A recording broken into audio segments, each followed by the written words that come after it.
আমরা আগের দিন আলোক বিজ্ঞান এটা পড়েছিলাম, এদিকে তাকাবে।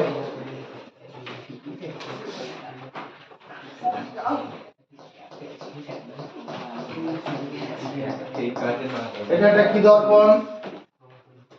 অবতল গোলীয় দর্পণ। অবতল গোলীয় দর্পণ।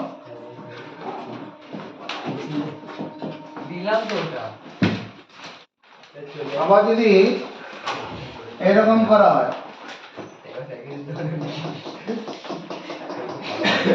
এখানে উত্তল পৃষ্ঠে পারদ লাগানো ছিল, এখানে অবতল পৃষ্ঠে পারদ লাগানো আছে, এটা কি গোলীয় দর্পণ?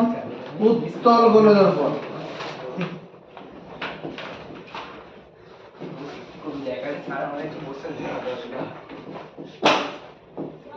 উত্তল গোলীয় দর্পণ। খাতা পেন রেডি? উপরটা অবতল গোলীয় দর্পণ, নিচেরটা উত্তল গোলীয় দর্পণ। এই দর্পণের ঠিক মধ্যবিন্দু, এই মধ্যবিন্দুটার নাম হচ্ছে মেরু। এর ঠিক মধ্যবিন্দু, এটার নাম হচ্ছে মেরু। এই গোলীয় দর্পণটা কোন গোলকের অংশ, কোন গোলক থেকে এটা আনা হয়েছিল। তার যে কেন্দ্র, সেই কেন্দ্রটার নাম হচ্ছে বক্রতা কেন্দ্র। মেরুকে আমরা পি দিয়ে বুঝাই, মেরু হচ্ছে কি পি দিয়ে বোঝানো হয়। বক্রতা কেন্দ্র, বক্রতা কেন্দ্র, এরকম জায়গায় বক্রতা কেন্দ্র।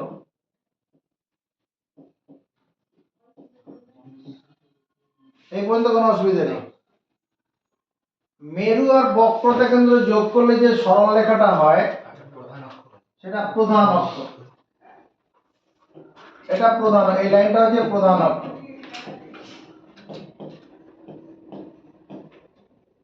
প্রধান অক্ষ এখানেও তাই, মেরু আর বক্রতা কেন্দ্র যোগ করলাম যে সরল রেখাটা হলো, এটা প্রধান অক্ষ।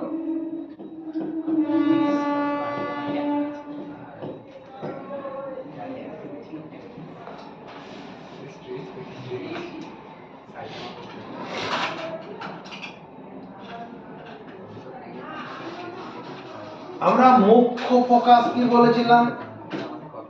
মুখ্য ফোকাস, মুখ্য ফোকাস। আলো সরল লেখায় চলে, স্কেল পেন্সিলে কাজ হবে, এমনি কাজ করা যাবে না। স্কেল না থাকলে, যে স্কেল আছে, স্কেল নিয়ে কাজ হবে। তুই কি করতে নিচ্ছিস? আরে দে, আরে এটা টেনে তো নিয়েছিস, আবার কি টান না হয়েছে। মুখ্য ফোকাস কাকে বলে? কি বলেছিলাম? প্রধান অক্ষের সমান্তরালে একগুচ্ছ আলো যদি অবতল দর্পণের উপর এসে পড়ে, প্রধান অক্ষের সমান্তরালে,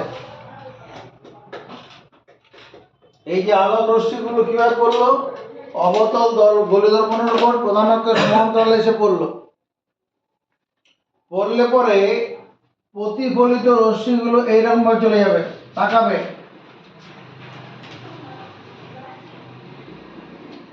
এইরকম যাবে, এক জায়গা দিয়ে যাবে। আলো সরল রেখায় চলে এবং আলোর অভিমুখ বোঝানোর জন্য তীর চিহ্ন দিতেই হবে। এই আলোক রশ্মিগুলো এক জায়গা দিয়ে গেল, ভালো করে দেখা, প্রতিফলিত রশ্মিগুলো এক জায়গায়, সেই জায়গাটা কোথায়? প্রধান অক্ষের উপরে। প্রধান অক্ষের উপর অবস্থিত একটা কমন বিন্দু দেখেছে। যদি প্রধান অক্ষের সমান্তরালে এসে অবতল গোলীয় দর্পণে পড়ে, তাহলে প্রতিফলিত রশ্মিগুলি প্রধান অক্ষের উপর অবস্থিত একটি সাধারণ বিন্দুগামী হয়। এই বিন্দুটার নাম হচ্ছে মুখ্য ফোকাস। এই যে বিন্দুটা হলো, এর নাম মুখ্য ফোকাস। মুখ্য ফোকাস। আবার যদি উত্তল গোলীয় দর্পণের উপরে প্রধান অক্ষের সমান্তরালে আলো এসে পড়ে, উত্তল গোলীয় দর্পণে যদি প্রধান অক্ষের সমান্তরালে, উল্টো দিক থেকে আসবে, তখন এখানে এইদিকে আলো আসবে। প্রধান অক্ষের সমান্তরালে যে আলো এলো, প্রধান অক্ষের সমান্তরালে আলো এসে পড়লো, প্রধান অক্ষের সমান্তরালে যদি উত্তল গোলীয় দর্পণে এসে আলো পড়ে, প্রধান অক্ষের সমান্তরালে উত্তল গোলীয় দর্পণে আলো এসে পড়লে তাকাবে এদিকে, প্রতিফলিত রশ্মিগুলি এই যে বক্রতা কেন্দ্র আর মেরু এর ঠিক মধ্যবিন্দু এরকম জায়গায়, এখান থেকে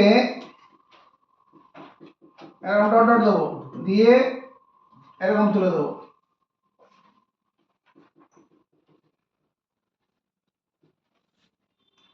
কি মনে হবে? মনে হবে যেন আলো এখান থেকে আসছে, হ্যাঁ প্রধান অক্ষের উপর অবস্থিত এখান থেকে আলো আসছে।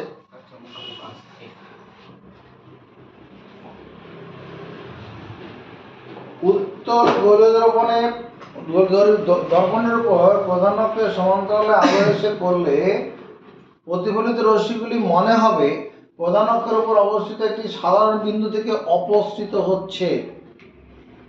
এই বিন্দুটার নাম হচ্ছে কি? মুখ্য ফোকাস। মুখ্য ফোকাসটা বক্রতা কেন্দ্র এবং মেরুর ঠিক মধ্যবিন্দু হয়।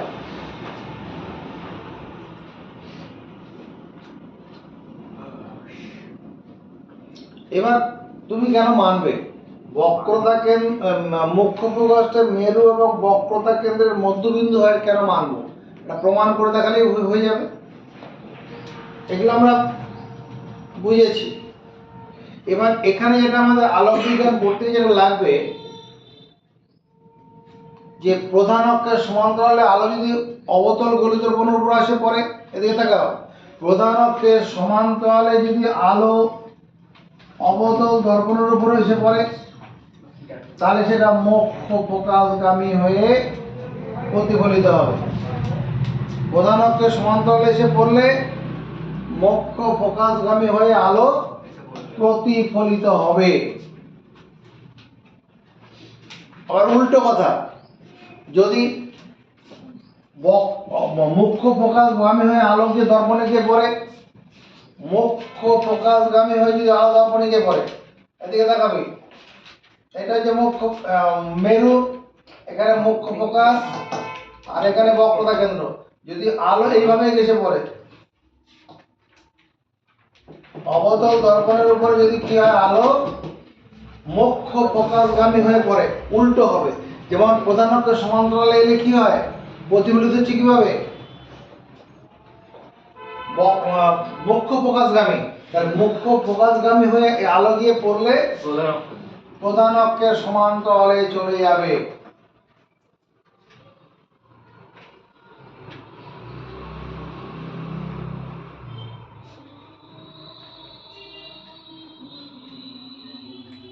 কেন প্রধান অক্ষের সমান্তরালে চলে যাবে? এইখানটা দেখার বিষয় আছে। এইখানটা দেখা, এখানে যদি আমি একটা স্পর্শক টানি, এখানে একটা স্পর্শক টানলাম, এবার এই সি বিন্দুর সঙ্গে স্পর্শ বিন্দু যোগ করলে যে লাইনটা হবে, এটা অবিলম্ব হিসেবে কাজ করবে। এই স্পর্শ বিন্দুর সঙ্গে যদি বক্রতা কেন্দ্রটা যোগ করি, যে সরলরেখাটা ওটা অবিলম্বর কাজ করবে। বৃত্তের উপরিস্থ কোন বিন্দুতে স্পর্শক আর স্পর্শ বিন্দুতে ব্যাসার্ধ পরস্পর লম্ব হয়। বৃত্তের উপরিস্থ কোন বিন্দুতে স্পর্শক আর স্পর্শ বিন্দুতে ব্যাসার্ধ পরস্পর লম্ব। এই আপতিত রশ্মি অবিলম্বের সঙ্গে যে কোণ করে তাকে কি বলে? আপতন কোণ বলে। প্রতিফলনের নিয়ম কি? আপতন কোণ প্রতিফলন কোণ সমান। এই কোণটাও কি? এই কোণটাও আই হবে। আপতন কোণ প্রতিফলন কোণ সমান। তাহলে এখানে যদি মুখস্থ করে ফেলো, প্রধান অক্ষের সমান, এখানে এই যে এটি যোগ করে দিই, এটা অবিলম্ব হয়ে যাবে।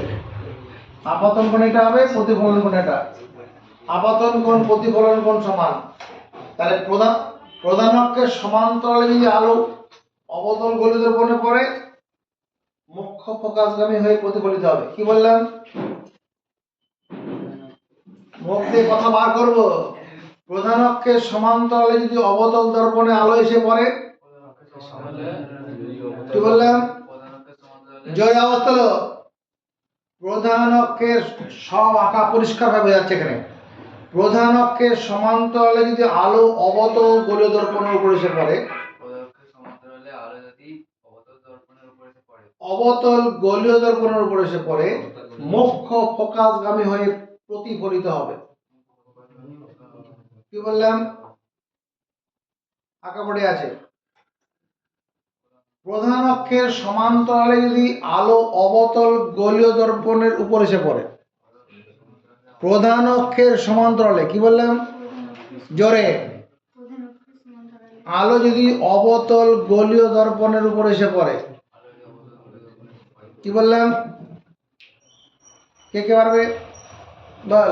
প্রধান অক্ষের সমান্তরালে আলো যদি গোলীয় দর্পণ অবতল গোলীয় দর্পণের উপর এসে পড়ে মুখ্য ফোকাসগামী হয়ে প্রতিফলিত হবে।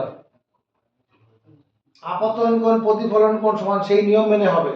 কারণ এই যে এখানে এই বক্রতা কেন্দ্র সঙ্গে এই যে স্পর্শবিন্দু যদি মনে করে এই হয়, এই এটা কি বক্রতা ব্যাসার্ধ, বক্রতা ব্যাসার্ধ আর এখানে স্পর্শবিন্দু যদি স্পর্শক টানা হয় 90 ডিগ্রি কোণ করবে।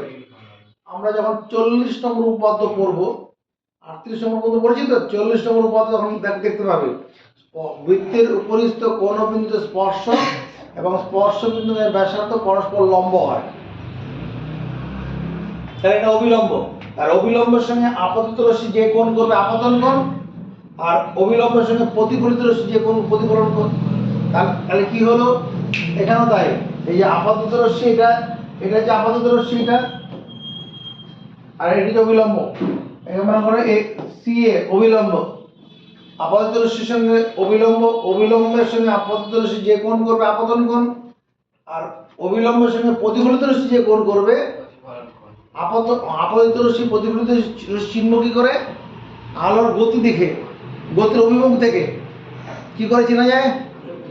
গতির অভিমুখ। এখানে আলো এরকম গিয়ে পড়েছে, আপাতত রশ্মি ফিরে যাচ্ছে মানে প্রতিফলিত রশ্মি। তাহলে অবতল গোলীয় দর্পণের উপর যখন আলো প্রধান অক্ষের সমান্তরালে এসে পড়ে, কি বললাম? অবতল গোলীয় দর্পণের উপর যখন আলো প্রধান অক্ষের সমান্তরালে এসে পড়ে সেটা মুখ্য ফোকাসগামী হয়ে প্রতিফলিত হবে। উত্তল গোলীয় দর্পণের উপর যখন আলো প্রধান অক্ষের সমান্তরালে এসে পড়বে, এই মোবাইল বন্ধ কর, সুইচ অফ কর। যদি উত্তল গোলীয় দর্পণের উপর আলো প্রধান অক্ষের সমান্তরালে এসে পড়ে, প্রধান অক্ষের সমান্তরালে আলো উত্তল গোলীয় দর্পণের উপর এসে পড়লো, প্রতিফলিত রশ্মিটি মনে হবে মুখ্য ফোকাস বিন্দু থেকে অপসৃত হচ্ছে। প্রতিফলিত রশ্মিটি মনে হবে এই যে এরকম মুখ্য ফোকাস বিন্দু থেকে অপসৃত রশ্মি বেরিয়ে আসছে, মনে হবে ওখান থেকে আলো আসে।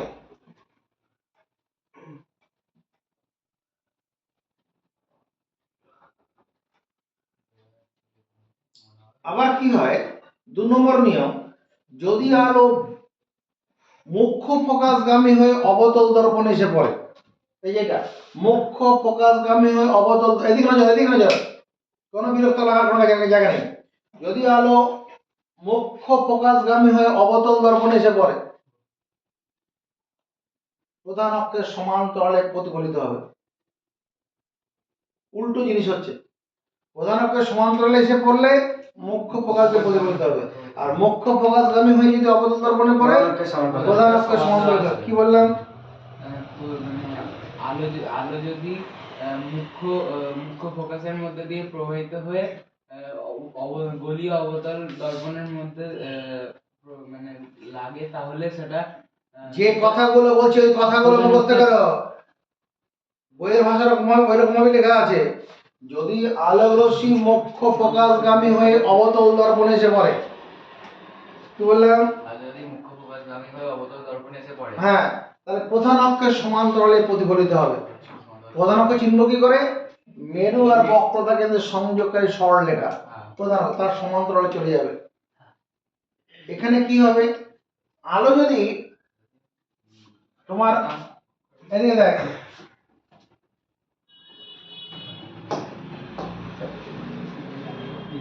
এটা কি দর্পণ?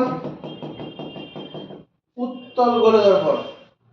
উত্তল অবতল পৃষ্ঠে পারদ লাগানো আছে, এই লাইনটা কি বলবো? প্রধান অক্ষ। কেন? এই জায়গাটা হচ্ছে তোমার মেরু, এইরকম জায়গায় মুখ্য ফোকাস, আর এইরকম জায়গায় বক্রতা কেন্দ্র। এখানে মেরু আর বক্রতা কেন্দ্রের ঠিক মধ্যবিন্দুটা হচ্ছে মুখ্য ফোকাস হয়। এটা আমরা প্রমাণ করে দেখাবো এরপরে। এবার যদি একটা আলোক রশ্মি এইভাবে এসে পড়ে, ভালো করে দেখো, এই যে আলোক রশ্মিটা এসে পড়ছে, এটা যদি যদি যাওয়ার রাস্তা পেত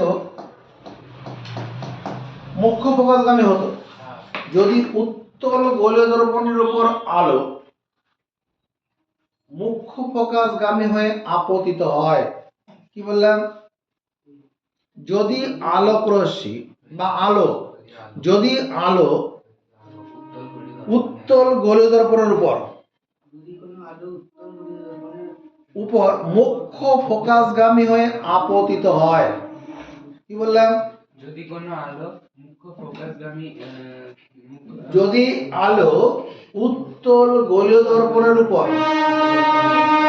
মুখ্য ফোকাসগামী হয়ে আপতিত হয়, কি বললাম, যদি কোনো আলো উত্তল মানে উত্তল গোলীয় দর্পণের উপর মুখ্য ফোকাসের মধ্যে দিয়ে মুখ্য ফোকাসগামী হয়ে আপতিত হয়। ভালো করে কথাগুলো পরিষ্কার করে শোন, ওইটাই বলতে হবে। যদি আলো উত্তল গোলীয় দর্পণের উপর মুখ্য ফোকাসগামী হয়ে আপতিত হয়, কি বললাম, পারবে না, কে এবার বল। যদি আলো উত্তর গোলীয় দর্পণের উপর মুখ্য ফোকাসগামী হয়ে আপতিত হয়, তাই তো হয়েছে এখানে। প্রতিফলিত রশ্মিটি প্রধান অক্ষের সমান্তরালে হবে। প্রতিফলিত রশ্মিটা কি হবে, প্রধান অক্ষ। এই যে দেখ, এই যে প্রতিফলিত রশ্মি, এটা প্রতিফলিত রশ্মি প্রধান অক্ষের সমান্তরালে হলো।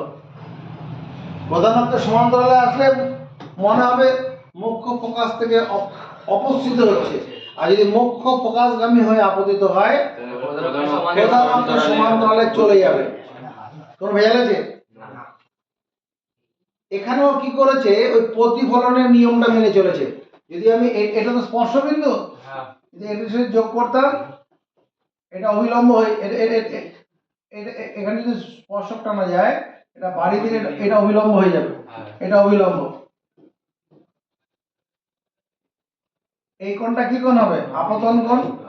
আপতিত রশ্মি অবিলম্বের মধ্যবর্তী কোণ আপতন কোণ, আর এটা হচ্ছে প্রতিফলিত রশ্মি, তাহলে এই প্রতিফলিত রশ্মির অবিলম্বের মধ্যবর্তী কোণ প্রতিফলন কোণ। আপতন কোণ প্রতিফলন কোণ সমান, এটা হলো।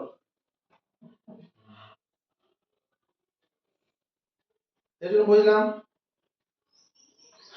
আলো যদি, আমরা সমতল দর্পণের ক্ষেত্রে পড়েছি, আলো যদি অবিলম্ব বরাবর এসে পড়ে তাহলে কি হয়, অবিলম্ব বরাবরই ফিরে চলে যায়। অবিলম্ব বরাবর পড়া মানে 0 ডিগ্রি আপতন কোণে যদি আলো এসে পড়ে, তাহলে পরে কি হয়, অবিলম্ব বরাবর ফিরে। এখানেও তাই হয়, এখানেও তাই হয়। কি হয়, তাকাবে, এটা আমি কি আঁকলাম, অবতল গোলীয় দর্পণ, উত্তল পৃষ্ঠে পারদ লাগানো আছে। এটা কি আঁকলাম,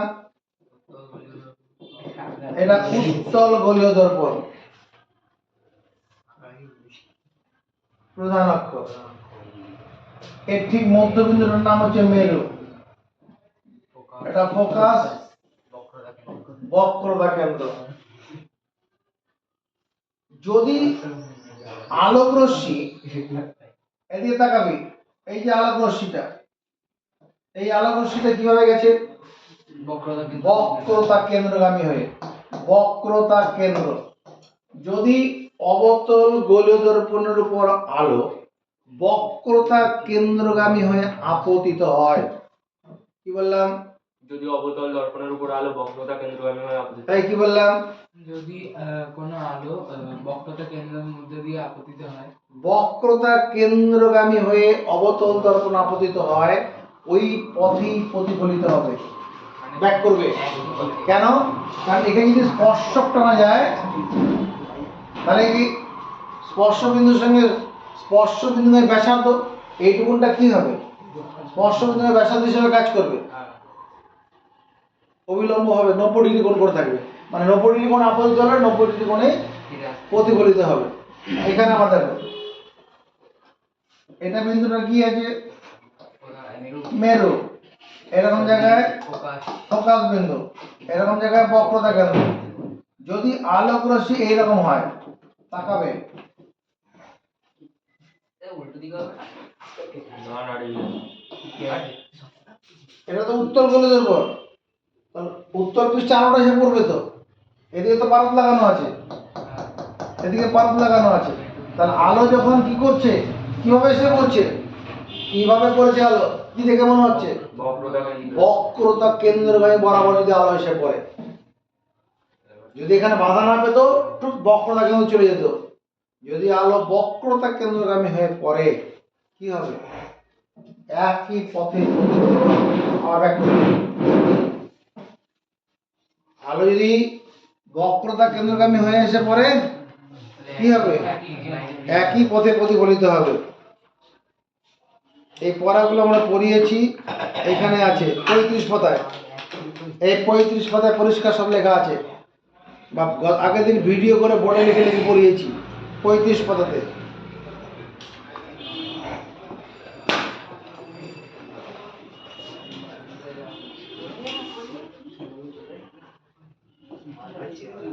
প্রমাণ করো, খাতায় কলমে লেখো, প্রমাণ করো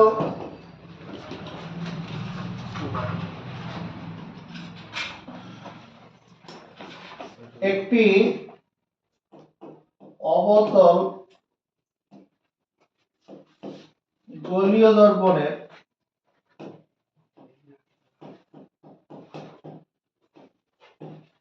বক্রতা ব্যাসার্ধ, বক্রতা ব্যাসার্ধ আর এবং ফোকাল দৈর্ঘ্য, ফোকাল দৈর্ঘ্য এফ হলে আর সমান 2f হয়।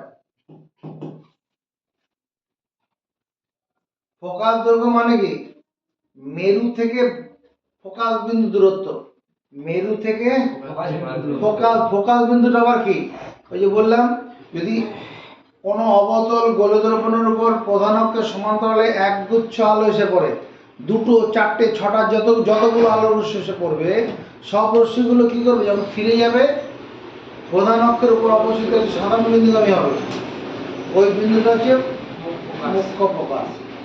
তাহলে আর ওই মুখ্য ফোকাস বিন্দু থেকে মেরু দূরত্বটা হচ্ছে ফোকাল দৈর্ঘ্য, মেরু বিন্দু থেকে মুখ্য ফোকাসের দূরত্বটা হচ্ছে ফোকাল দৈর্ঘ্য। প্রমাণ করো একটি অবতল গোলদর্পণের বক্রতা ব্যাসার্ধ আর, ফোকাল দৈর্ঘ্য এফ হলে আর সমান 2f। আমার সঙ্গে সঙ্গে ছবি বানাও।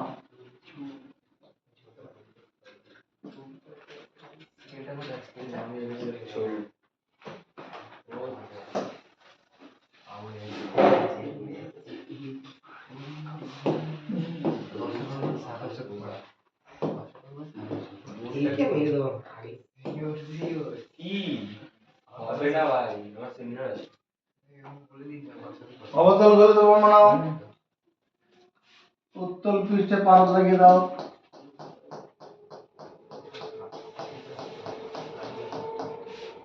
অবতল গোলদর্পণ হয়ে গেল। অবতল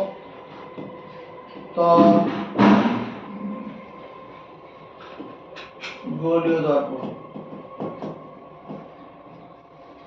যখনই অবতল গোলদর্পণ হয়ে গেছে, এটা হচ্ছে মেরু বিন্দু, মেরু,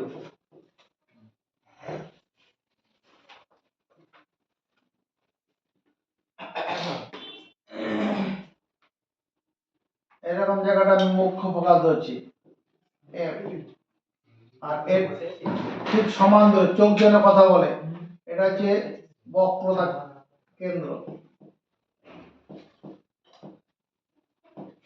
বক্রতা কেন্দ্র মানে মেরু আর বক্রতা কেন্দ্রের ঠিক মধ্যবিন্দুটা হবে মুখ্য ফোকাস বিন্দু।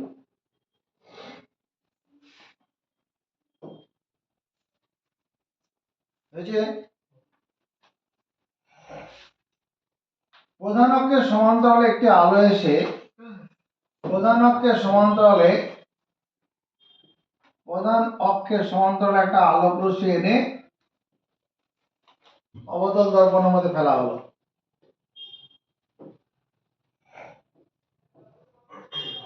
এটা মনে করো এ এ বি নাম দিচ্ছি, এ বি। এ বি আলোর রশ্মিটা কি হচ্ছে প্রধান অক্ষের সমান্তরালে। এই রশ্মিটার নাম দিচ্ছি উপাক্ষীয় রশ্মি, মানে এটা মেরুর কাছাকাছি আলোটা আপতিত হবে। প্রধান অক্ষের সমান্তরালে আছে এবং এই মেরু বিন্দুর খুব কাছে আপতিত হয়েছে। তাহলে প্রধান অক্ষের সমান্তরালে যদি আপতিত হয়, প্রতিফলনের নিয়ম অনুসারে কি হবে? এই মুখ্য ফোকাসগামী হয়ে প্রতিফলিত হবে, মুখ্য ফোকাসগামী হয়ে প্রতিফলিত হবে।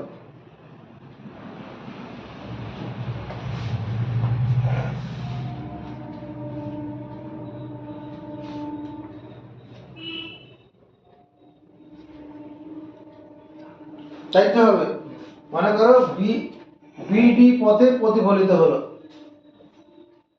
বিডি পথে প্রতিফলিত হলো, এটা বি বিন্দু। এবার সি বিন্দুর সঙ্গে বি বিন্দু যোগ করো, সি বিন্দুর সঙ্গে বি বিন্দু যোগ করো।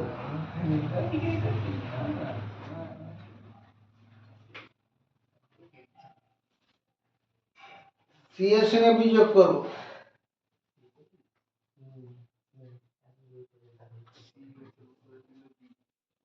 এইটুকুনটা কত? এফ থেকে পি, এইটুকুনটা কত? এটা হচ্ছে এফ, ফোকাস দৈর্ঘ্য। এফ থেকে পি পর্যন্ত দূরত্বটা কত? এফ থেকে পি পর্যন্ত দূরত্বটা,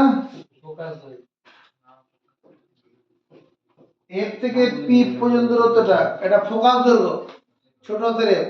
আর সি থেকে পি পর্যন্ত দূরত্বটা কত হবে? বক্রতা ব্যাসার্ধ। সি থেকে পি পর্যন্ত দূরত্বটা কি? বক্রতা। বক্রতা কেন্দ্র থেকে গোলীয় দর্পণের দূরত্বটাই বক্রতা ব্যাসার্ধ। বক্রতা কেন্দ্র থেকে গোলীয় দর্পণের দূরত্বটাই। আমাদের উদ্দেশ্যটা কি? আর সমান 2f প্রমাণ করা। দেখো কি লিখছি, আগে বুঝবো, মুখস্থ করবো। ধরি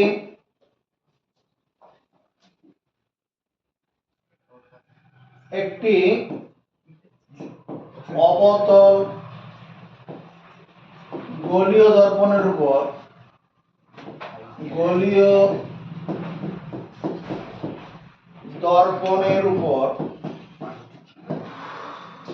প্রধান অক্ষের সমান্তরালে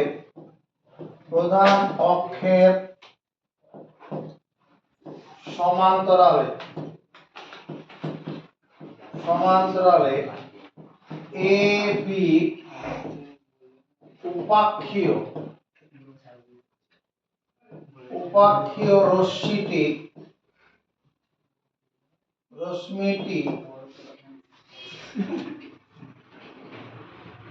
বি বিন্দুতে আপতিত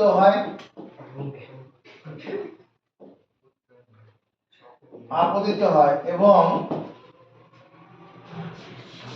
বিএফ পথে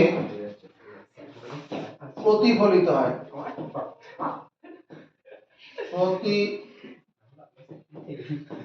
হয়,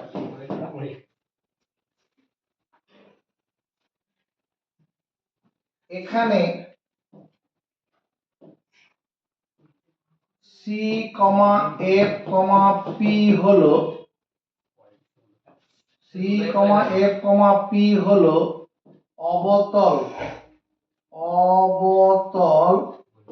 গোলীয় দর্পণটির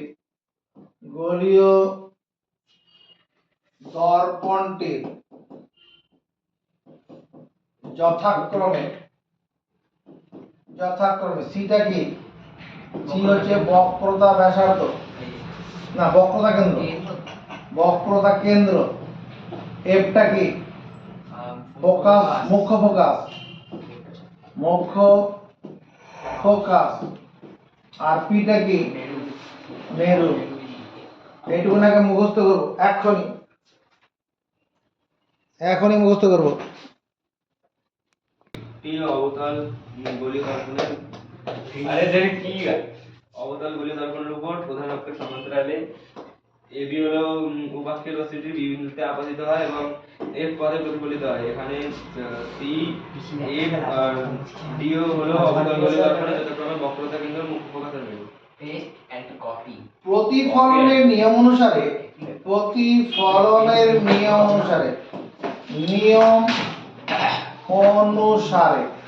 তাকাও আর মুখস্থ করা কিছু না, সব বোঝার ব্যাপার। এবার প্রতিফলনের নিয়ম অনুসারে এইটাতে এ বিন্দু, কোণ এ বি এফ না এ বি সি, কোণ এ বি সি, এদিকে তাকাবি। এই যে কোণটা হলো, এই কোণটা আপতন কোণ হবে কিনা? এ বি সি, এই কোণটা কি কোণ হবে? আপতন কোণ।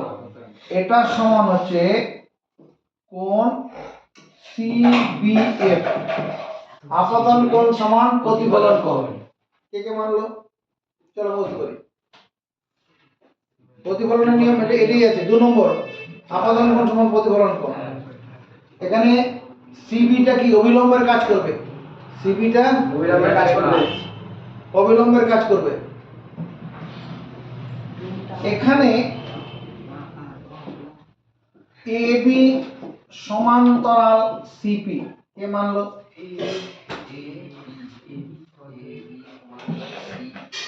কেন মানলি? কি বলা আছে? প্রধান অক্ষের সমান্তরালে এবি রশ্মিটি অবতল দর্পণে আপতিত হয়েছে। তাহলে এবি সমান্তরাল সিপি মেনে নিয়েছি।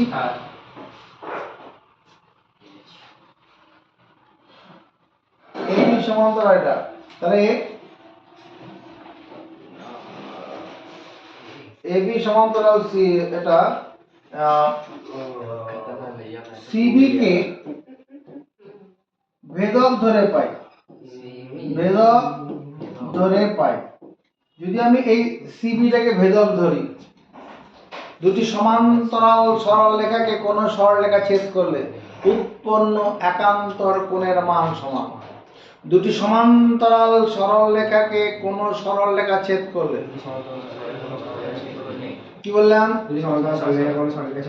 উৎপন্ন একান্তর কোণের মান সমান।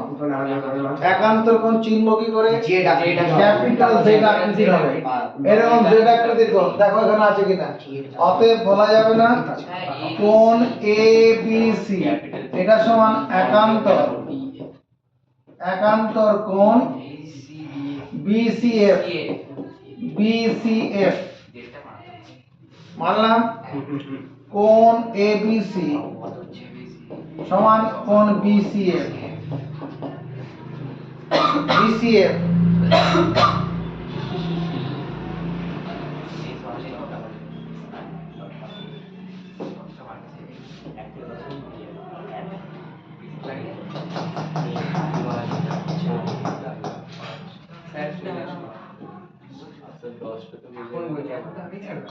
এখানে মেরু ছিল, এখানে মুখ্য ফোকাস ছিল, এখানে বক্রতা কেন্দ্র ছিল, প্রধান অক্ষের সমান্তরাল আলো এসে পড়েছিল। এটা এবি ছিল,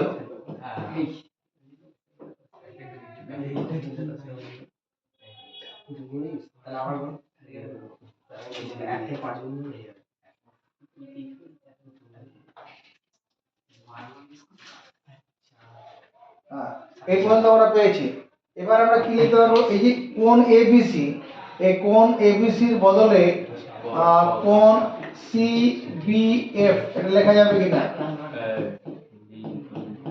কোণ এবিসির বদলে কোণ বিসিএফ, সিবিএফ লেখা যাবে। এই দিকে তাকাও, এই যে এখানে করা আছে কোণ এবিসি মানে সিবিএফ। এই এটা, এই যে এটা লেখা আছে কোণ এবিসি বদলে কোণ সিবিএফ, তাই লিখেছি এবিসি বদলে সিবিএফ লিখলাম। এখানে লিখে দেবো 1 নং এর থেকে, 1 নং থেকে, 1 নং থেকে। আমরা ক্লাস 8 এ পড়ে এসেছি একটি ত্রিভুজের দুটি কোণ সমান হলে সমান কোণের বিপরীত বাহু সমান। একটি ত্রিভুজের দুটি কোণ সমান হলে সমান সমান কোণের বিপরীত বাহু সমান। এবার দেখো এই যে দুটো কোণ, এই দুটো কোণ কি? আমি পেলাম কিছু নাই আমি পেলাম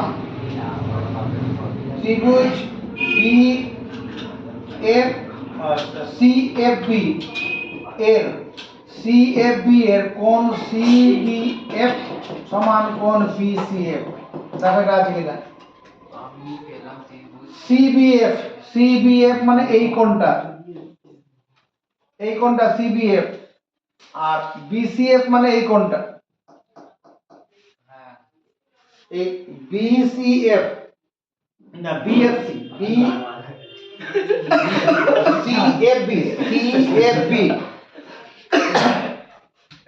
সিএফবি এই যে ত্রিভুজটা হলো, এই ত্রিভুজটা দুটো কোণ সমান, একটি ত্রিভুজের দুটি কোণ সমান মানে সমান কোণের বিপরীত বাহু সমান। অতএব কি লিখবো? অতএব লিখবো সিএফ সমান এফবি, সিএফ সমান এফবি, সমান কোণের বিপরীত বাহু সমান। অল্প বুঝলাম?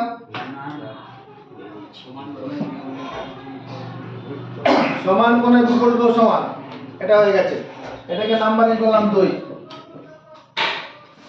যেহেতু এবি হলো উপাক্ষীয় রশ্মি,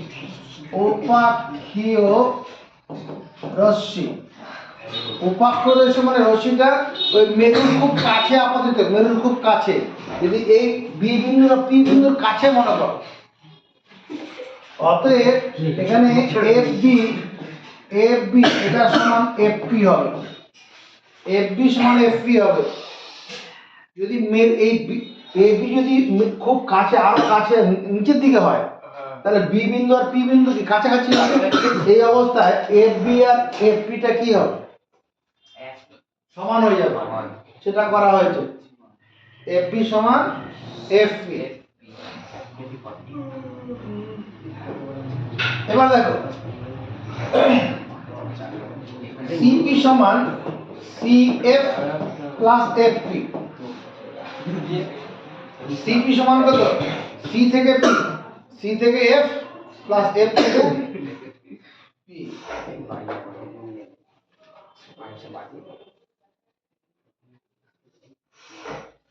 আমরা সিএফ প্লাস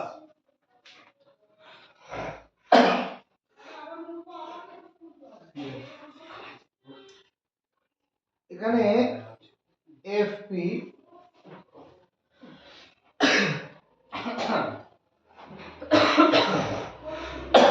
দু নম্বরে করাই। সিএফ মানে এই যেখানে সিএফ মানে কত লেখা যাবে? এই যে সিএফ মানে এফবি, এফবি লেখা গেল এফবি, আর এখানে এফপি। আবার এই যে এফবি এটা 2 নং থেকে, 2 নং থেকে লাগাবি। এখানে যেটা এফবি আছে, এফবিটাকে আমরা এফপি লিখতে পারবো না? এটাকে 3 নম্বর দাও, 3 নং থেকে এফবিটাকে এফপি লিখলাম, এখানে এফপি আছে। এফপি মানে এফ, মুখ্য ফোকাস থেকে মেরু দূরত্বের যে বক্রতা, এই যে ফোকাস দৈর্ঘ্য, মুখ্য ফোকাস থেকে মেরু দূরত্ব কি ফোকাস দৈর্ঘ্য। আর সিপি মানে কি? আর বক্রতা কেন্দ্র থেকে গরিতপূর্ণ দূরত্ব, আর সমান পেয়ে।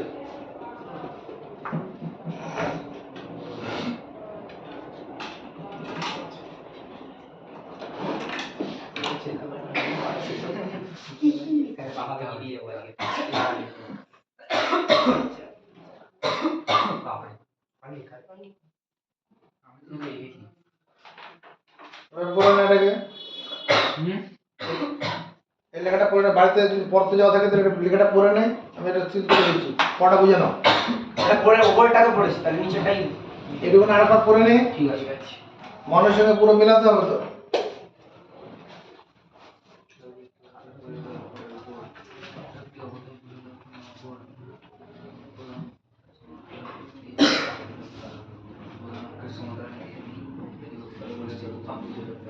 বক্ররশ্মি বি বিন্দুতে